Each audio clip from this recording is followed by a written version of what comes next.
ବାଲେଶ୍ୱର ଜିଲ୍ଲା ସିମୁଳିଆ ବ୍ଲକର ଓଡ଼ା ସେବା ସମବାୟ ସମିତିରେ ଖଇରା ସିମୁଳିଆର ବିଧାୟକ ତଥା ଓଡ଼ିଶା ସରକାରଙ୍କ ଓଡ଼ିଆ ଭାଷା ସାହିତ୍ୟ ସଂସ୍କୃତି ଓ ପର୍ଯ୍ୟଟନ ମନ୍ତ୍ରୀ ଶ୍ରୀଯୁକ୍ତ ଜ୍ୟୋତିପ୍ରକାଶ ପାଣିଗ୍ରାହୀ, ସମ୍ମାନିତ ଅତିଥି ଜିଲ୍ଲା ପରିଷଦ ସଭ୍ୟ ପ୍ରତିନିଧି କ୍ଷିତୀଶ ମହାନ୍ତି, ଓଡ଼ା ସେବା ସମବାୟ ସମିତିର ସହ ସମ୍ପାଦକ ବିଦ୍ୟାଧର ନାୟକ, ଓଡ଼ା ଗ୍ରାମ ପଞ୍ଚାୟତର ସରପଞ୍ଚ ତାପସ ରାୟ ମହାପାତ୍ର, ସମିତି ସଭ୍ୟ ଦେବଜ୍ୟୋତି ସାହୁ ଓ ପର୍ଚେଜ କମିଟିର ସଦସ୍ୟ ଏସ୍.କେ. ସିଦ୍ଦିକ ସହିତ ବହୁ ଚାଷୀ ଉପସ୍ଥିତ ଥିଲେ।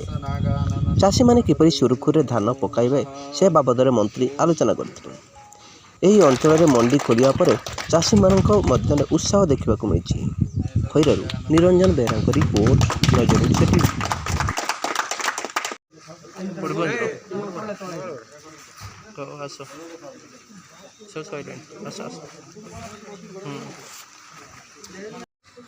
ଧାନ